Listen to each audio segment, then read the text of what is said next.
welcome back to Linda's Pantry. So today I'm going to bring you a sort of collaboration, but I'm inviting all of you to join in. So I was talking with my girlfriends and I said, you know, I really feel like this would be a good piece of content to put out there and let people in on, you know, maybe thinking a little bit more about maybe some tips. And so I'd like to hear all the tips you might have, and I'm going to give you my top 10 tips for home canning, whether it be water bath or pressure canning. And also, I'm inviting you to join in, and if you do videos, I'll link a video down below and I will share it.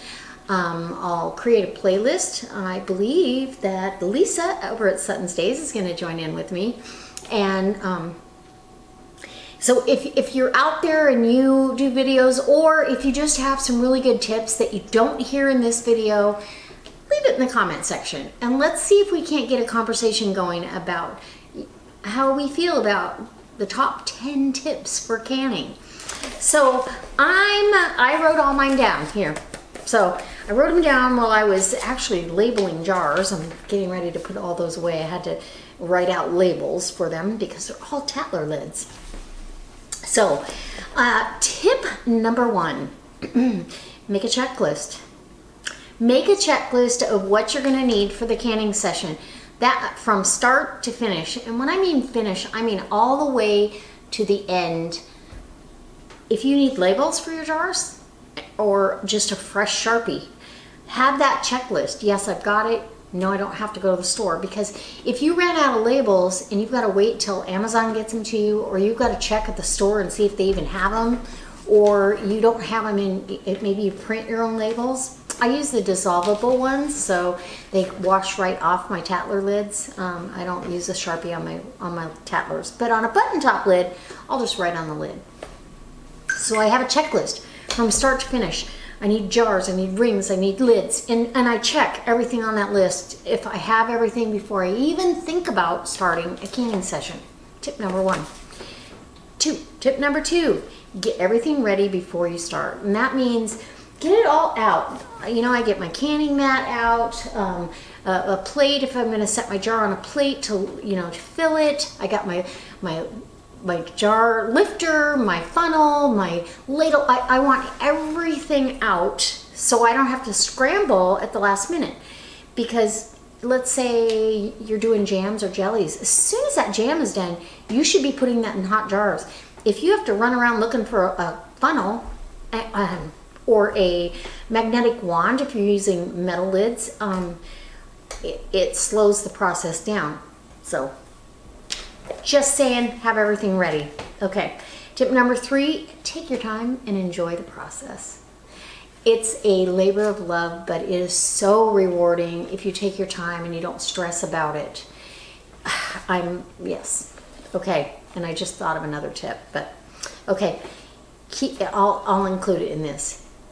Keep your resources in your reach, meaning if you're using internet resources, keep your laptop up or your tablet or whatever, your phone, whatever you're using for processing times, instructions, all that. Keep that in check. And if you're apprehensive about canning at all, the best thing you can do for yourself is to educate yourself. Because if you're educated on the science behind it and why you have to do it that way, instead of listening just okay, but you actually learn why, you're going to be more confident and you're going to actually do it with a lot of confidence and enjoyment. I mean, it's just a great skill to have.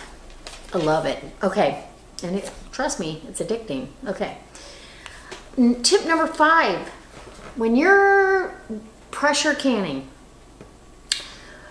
adjust your temperature slowly, even when you're water bath canning. Okay, when you turn that water bath canner off, you still need to leave it set in the canner for 5 minutes.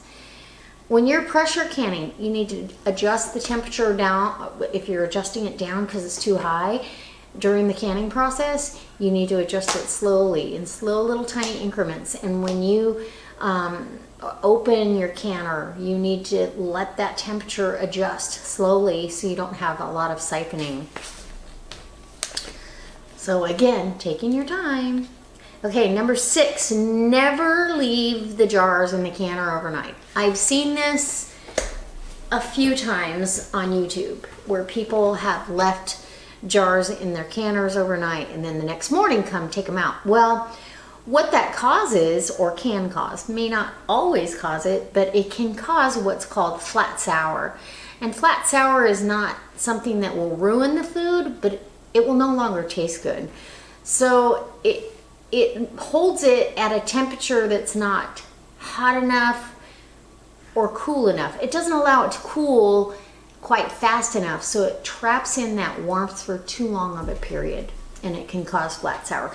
There's resources to read on that, so if you're curious about that, Google that. Okay. Tip number 7, inspect your jars in the pantry often. Okay.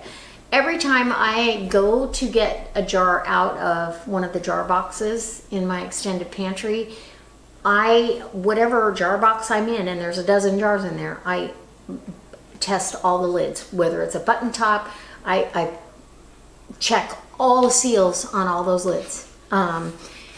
So I know everything in that box is still sealed. And then I kind of get a visual of the dates and make sure that I don't have anything that's older than it needs to be. I know there's 2 jars out there from 2 years ago that need to get rotated out. So inspect your jars often, all right? You should be, because you should be using it in your weekly rotation of food going through the kitchen. Only can what you're gonna eat. Don't can up. Don't can 7 quarts of French onion soup mix if you don't like French onion soup, or French onion soup if you don't like French onion soup. If you don't like ham and bean soup, don't can it. Only can what you would actually want on your shelf that you're gonna want to eat. Don't do it for emergency purposes. Do it for your pantry rotation. That's what I recommend. And if you aren't sure how to use something after you've canned it, you probably should maybe think first how you're going to use it, because you don't want to end up throwing that out. So I get questions a lot. How am I going to use this? I just canned up, 10 pints of this. How do I use it? Well, the same way you would use it if you were cooking with fresh. So, okay. Tip number 9, small batch canning for taste testing.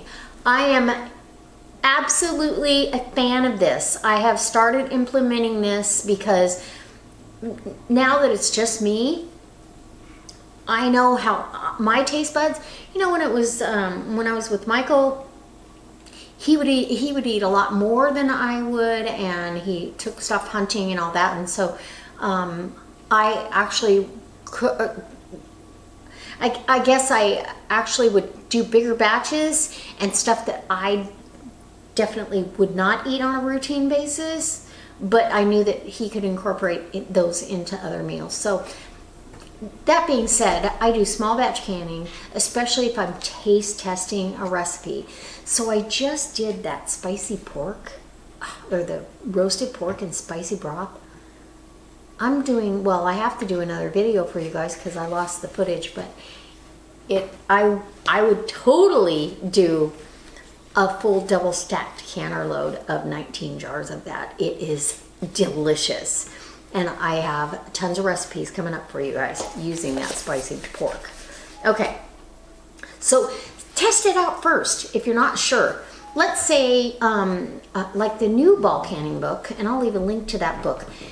The newest ball canning book has some small batch canning, like chipotle beef, and they've got chicken stew in a jar, and you can do those in smaller batches. And this was actually a pretty small batch for the roasted pork. So if you do it in a smaller batch and maybe even cut the recipe in half and only try a jar or two, then you're not married to it. to try to figure out how to get rid of it. And then if you're doing meats, you can actually can some beans to go along with it. And you know, if you know you like beans, then you're not wasting the space in the canner. All right, number 10. Okay, never trust what you see on the internet or what you see on YouTube. Don't. I see this in my comment section a lot. And I can tell by their comment that they're trusting what I'm saying to be the gospel on how they should do something. Or they've watched somebody else, and honest and truly, you can't do that. Let's not do that, and let's question everyone, okay?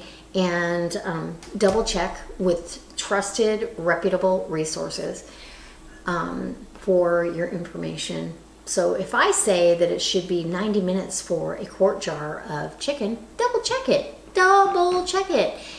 I don't know your altitude, so don't assume, because a lot of the older canning books said 10 pounds of pressure on every recipe, but in the small print on a different page, it would say adjust your altitude. So really double check and, you know, think about your resources. So never trust someone on YouTube, because there's a lot of bad information out there. I've seen some doozies. All right, guys, I hope this video helped. I hope it was inspiring, and I hope that you'll jump on board if you are a canner yourself and give us your tips. And if you don't do videos, then at least leave a tip for us down in the comment section, and let's get a conversation going. All right, bye.